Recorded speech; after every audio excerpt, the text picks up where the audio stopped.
Bonjour à tous. Aujourd'hui, je vais vous faire la démarche du numéro 22 dans les exercices supplémentaires que la prof avait donné dans le document sur Classroom. Pour le numéro 22, qu'est-ce qu'on voulait trouver en fait? C'est par rapport à l'épinette que j'ai dessinée ici. Euh, on nous disait que c'était plus grands épinettes, puis on voulait savoir c'était quoi son âge. J'ai pas vous lire avec vous tout le numéro, mais j'ai commencé avec la première étape. En premier, qu'est-ce qu'il faut faire? C'est qu'il faut trouver la hauteur de l'épinette parce que son âge va dépendre de sa hauteur. Donc, la première étape, ça va être de déterminer la mesure de la hauteur de l'épinette. Ça ici. Et pour ça, on pourra utiliser le tan parce que c'est un triangle rectangle ici. Puis c'est ton côté opposé sur le côté adjacent. Donc je vais faire tan de A. Ah oui, juste pour vous dire que j'ai décidé de mettre des lettres pour mieux me repérer. Donc ça c'est mon C minuscule, mon A minuscule et mon B minuscule. Donc tan de A c'est égal à l'opposé sur l'adjacent. Et dans ce cas-ci, l'opposé c'est A, puis l'adjacent c'est B. Là, qu'est-ce que je sais, c'est que tan de A, c'est tan de 58 degrés, puis c'est égal à A sur 4 mètres. Là, ensuite, tu prends ta calculatrice, puis ça, tu multiplies avec ça, et ça te devrait donner que A est égal à environ 6,4 mètres. Donc ça, c'est notre hauteur de l'épinette. Ensuite, on veut trouver son âge. Donc pour trouver son âge, il faut utiliser justement la table de valeurs qu'on a dans, la question 22 là, sur Classroom. Donc pour ça, on doit trouver la droite de régression qui est en lien avec cette situation-là. Parce que si on représentait ça dans un plan cartésien, on verrait que ça nous donnerait un nuage de points. Donc, l'étape 2, on va trouver la droite de régression.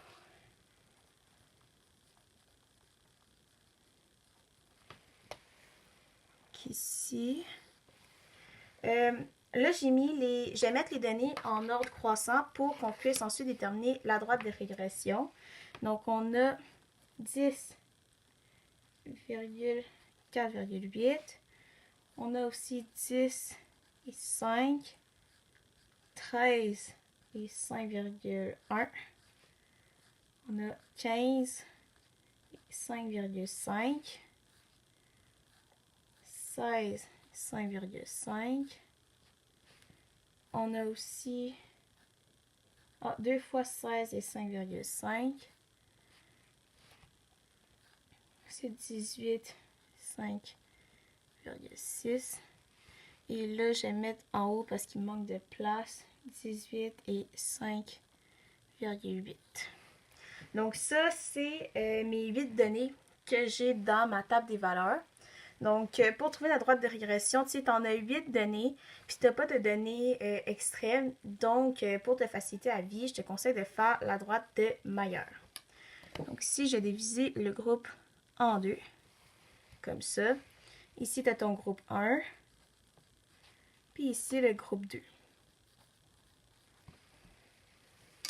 Donc là, sachant ça, qu'est-ce qu'on va faire? C'est qu'on va déterminer les points pour trouver l'équation.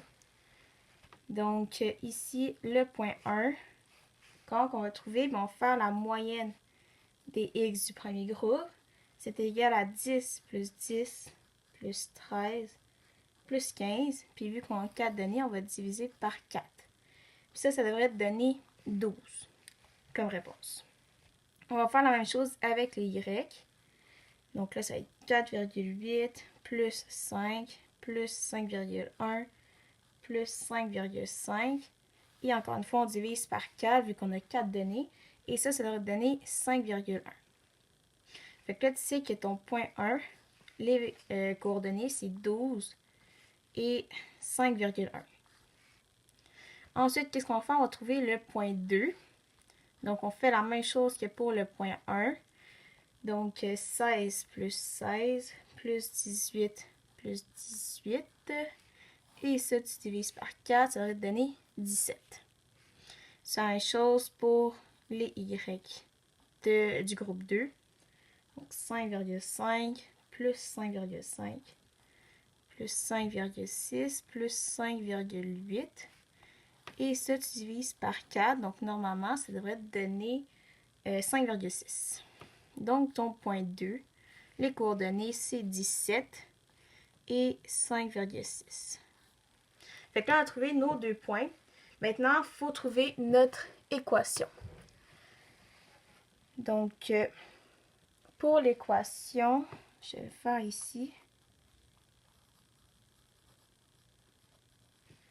Le taux de variation, on sait que c'est tout le temps delta Y sur delta X. Donc, la variation des Y sur la variation des X. Donc là, ça va nous donner 5,6 moins 5,1 sur 17 moins 12. En fraction, il faudra qu'on change après. Ça donne 0,5 sur 5. Et ça nous donne 1 sur 10. Pour trouver notre K après, on va utiliser notre règle Y est égal à AX plus K. Et ouais, là, je vais tourner de page parce que j'ai comme plus de place.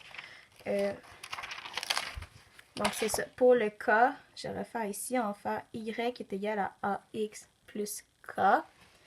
Et en remplaçant un variable, on va voir que ça donne 5,1 qui est égal à 1 dixième fois 12 plus K. Fait que là, on isole. Le K, c'est égal à 1,2 plus K.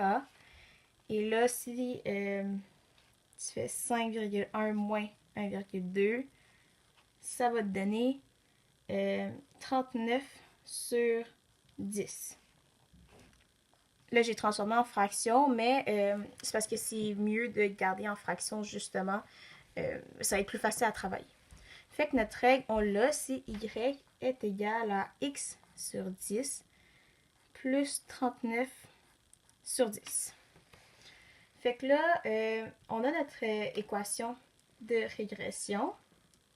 Maintenant, on peut trouver l'âge de l'épinette.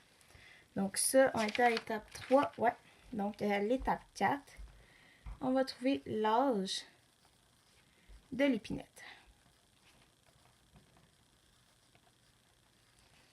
Fait que là, qu'est-ce qu'on fait? On va utiliser notre règle. Y est égal à X sur 10 plus 39 sur 10. Et là, dans ce cas-ci, X va être égal à 6,4. Pourquoi? Parce que ça, c'était la hauteur de notre épinette au début du problème qu'on a trouvé à l'aide de tan. Donc, on va remplacer ton X par 6,4, puis on va trouver son âge. Ah non, excusez-moi, c'est Y qui est 6,4. J'ai dit X, mais non, c'est Y.